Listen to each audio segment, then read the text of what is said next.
On the 15th of April 1989, 96 people died on the Lepping Lane terraces at Hillsborough, the home of Sheffield Wednesday Football Club.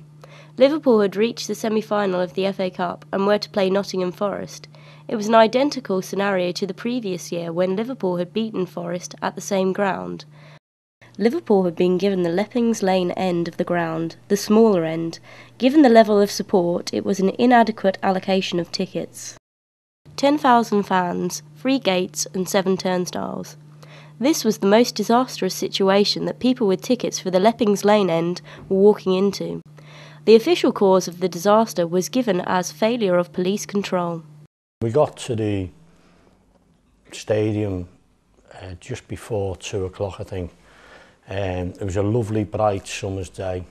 I actually got into the grounds after being outside the turnstiles for 10 or 15 minutes, around between 10 to and 5 to 3.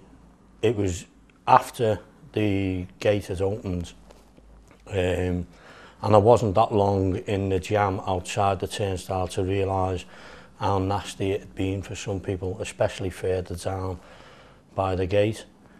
When I got into the grounds, we went in the tunnel because the fella I was with had been in there the year before. Halfway through the tunnel, I felt an almighty shove, which I thought was unusual. I realised that there wasn't no big crush behind me. We'd actually gone in after the main body of people had gone through the gate. But it was a bit scary, the push, because it was a rush. It really moved me down the tunnel, and I found myself inside the stadium facing the back, though I was still right next to the mate that I'd gone in with. When I turned round, I spent the next 5 minutes or so trying to get myself straight on my feet, pushing and shoving elbows like you do when, or like we did when grounds were packed and that. By the time I got myself round to facing the pitch, I'd lost my mate. So I was on my own, and I was very close to a heap of people who'd gone down on the floor. And I somehow managed to get myself to the left of that.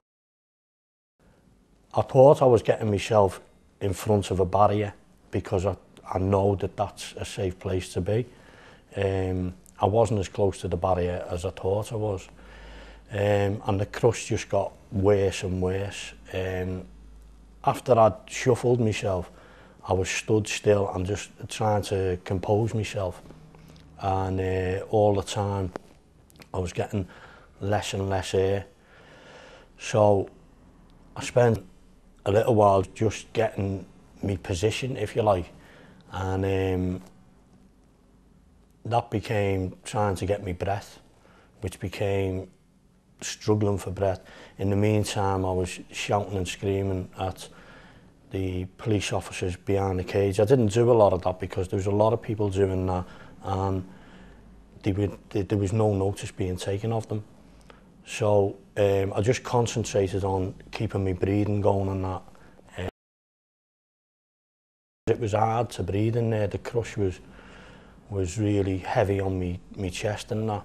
And as time went on, the breath that I was getting was less and less, and I was gulping out air above my head by lifting my head backwards and trying to get air from around me. But it was also distracting me from what was going on in the pen. And I was looking at, I'd switched off to the noise and stuff that's going on around me, and I was trying to keep my eyes going by changing the focus. In particular, I remember watching Gary Parker running up and down in a straight line. I used the goalposts, I used other players. So in the end, I was looking straight ahead at the stands at the other end of the grounds, and focusing on and off that. And all the time, my head's going back to get air. I lost the feeling in my legs from my waist down. I couldn't feel nothing. I actually thought that I was well above everybody else in the pen. so that my waist was sort of chest high to them. Till in the end, further on, the breath was getting less and less, and I went through what I now know to be a near-death experience, and come out of my body and watch myself getting crushed by a perfect circle of people with me in the middle. And the thought crossed my mind that I couldn't stay in there. The actual thought that was, what about Tina and the baby? Because the week before I'd found out my wife was pregnant, and I swear to this day that thought saved me. Today, football fans travel up and down the country to different football grounds to support their team. What changes have been made to ensure that they are safe and ensure a disaster like Hillsborough will not happen again? Martin Gavan is an inspector of grounds in the West Midlands area. After the Hillsborough disaster and the Football Spectators Act, Margaret Thatcher, at the time the government, decided that they needed an enforcing authority. So the Football Licensing Authority was set up primarily to oversee the role of local authorities in making sure that they're discharging their responsibilities when they're issuing the safety certificates. So the FLA as such doesn't do anything, but we make sure that the doers do. Hillsborough was the watershed for safety management. There have been many changes. If we take a look around us today, we're sitting in an all-seated stadium, and that is probably the biggest change. But it's also things like safety management, facilities, catering facilities for spectators, and also the disabled facilities. And the Football Licensing Authority have been fundamental in pushing that change through. If I had to say what was the biggest change, it would probably be safety management and an all-seated stadium. Before the Hillsborough disaster, the Popplewell report stated the importance of allowing full access to a place of safety in an emergency should be made plain. Police shown here outside Leppings Lane turnstiles at Hillsborough have the crowd under control, but they still believe more in crowd control rather than crowd safety. The mentality is still around crowd control and being ready for a riot.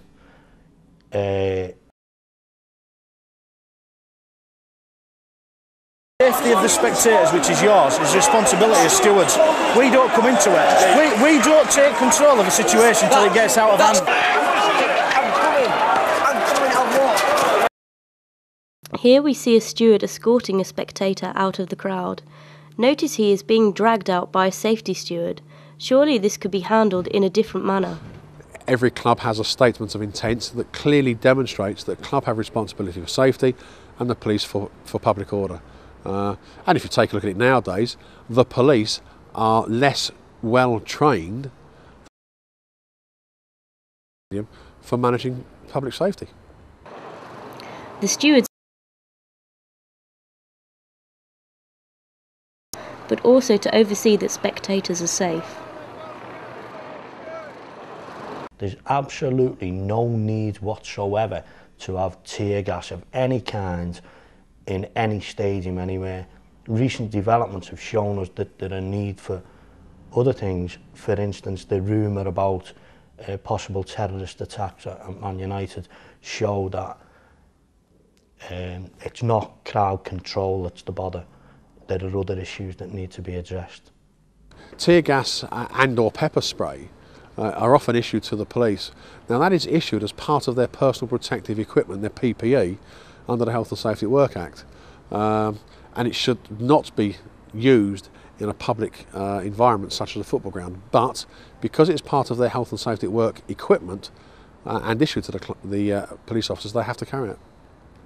I'd like to see mock evacuation happening, because I'm not convinced that should something happen, some major incident happen, that people will be safe. I mean, there's 40,000 people turn up at 20 Premier League games a week as a ballpark figure. That's 800,000 people every week going to watch Premier League games. Conducting a major full-scale evacuation on an event day, you wouldn't do that. But what we do is on a match day, we might say to a club, we'll close a few emergency exits. Just pretending there's a fire there. No smoke, but that exit route can't be used, and therefore see how that impacts upon the flow rates and the dynamic of the crowd.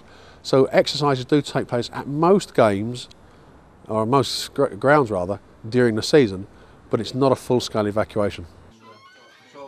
Behind the scenes, football clubs now have high-tech equipment to monitor the crowd before, during and after a football match.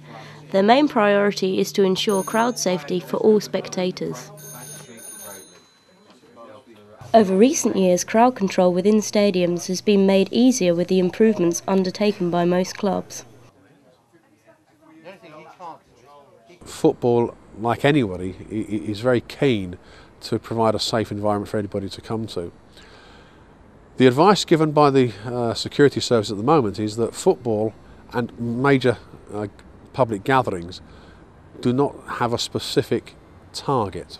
Having said that, all sorts of initiatives do take place regularly on a Saturday afternoon to ensure the public are safe. Stewards work on match days at every ground, outside the turnstiles and also in the stadium. But what is the job of the steward, and what are they trained in? If there was an emergency, could the steward cope with the pressure of ensuring spectators are safe? The primary role of a steward is to get you out of the stadium quickly and safely in the event of a major incident. And stewards are part of a safety management team. So the safety management team as a whole has training and exercises in event management and evacuations. And certainly part of that is the role of the steward. So stewards in this particular part of the ground specialise in getting people out from here. There certainly does seem to be an emphasis on clubs wanting to spend money on the footballing side of the business rather than the safety management side. And that's one of the issues that we've got, because we do say to the clubs, look, without the stewards, without the safety management team, this would be an empty stadium.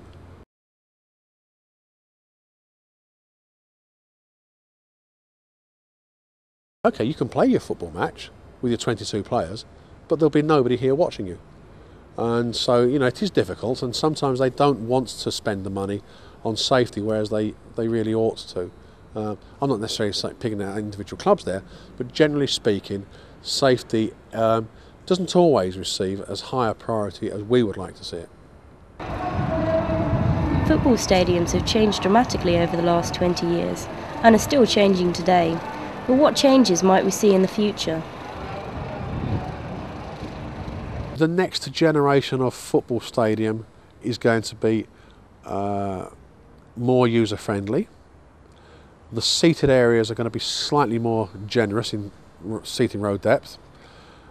I think the biggest change will be that the few remaining terraces in the 3rd and 4th division will go, because clearly, you know, you cannot make a terrace as safe as a seated area. A seated area is ultimately the more safe viewing environment for watching sport. The Football Licensing Authority has done a good job with football. But if you go and look at other sports and other venues that aren't football, many of the issues and many of the lessons that were learnt at Hillsborough, Highsall, Bradford aren't always being implemented at the other sports. And you can certainly burn just as well as a rugby supporter as you could a football supporter.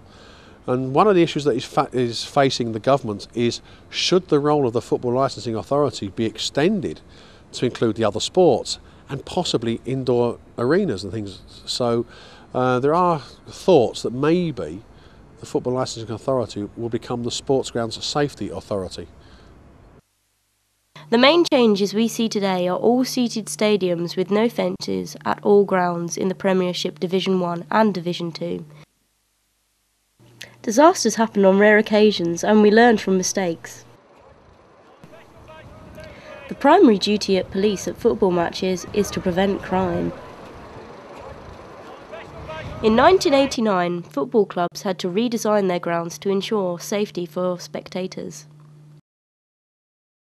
Over the last 20 years, football clubs have worked hard to ensure that spectators of all ages can go to support their football teams in a safe environment. We must understand that the Hillsborough disaster and other disasters that have happened are unusual events in the realm of football matches. But at the same time, we must understand that the number of lives that are lost in this type of incident through ignorance towards safety measures and such like, and I'm thinking in terms of pop concerts, large gatherings. The way to deal with surprise is to be prepared, and I do feel that a lot of people would gain a lot of reassurance and understand better the circumstances around the surprise if there was a genuine exercise. Hopefully in the future warning signs will be noted and we will be able to prevent a tragedy happening again. It's a disgrace that changes weren't made. There was a number of reports, it turns out, and in particular the Popplewell report. He warns about it. He warns of the consequences of not dealing with safety issues, because the whole perspective was around crowd control and managing what could possibly be a riot or something like that. And that wasn't the danger that we faced. I blame a conspiracy of authorities, a conspiracy of ignorance. It is a fact that the 96 people who died at Hillsborough will never be forgotten. Liverpool Football Club holds a minute's silence at the game nearest to the 15th of April every year. It is almost certain that due to changes that have happened and are still happening, that a disaster like Hillsborough will not happen again.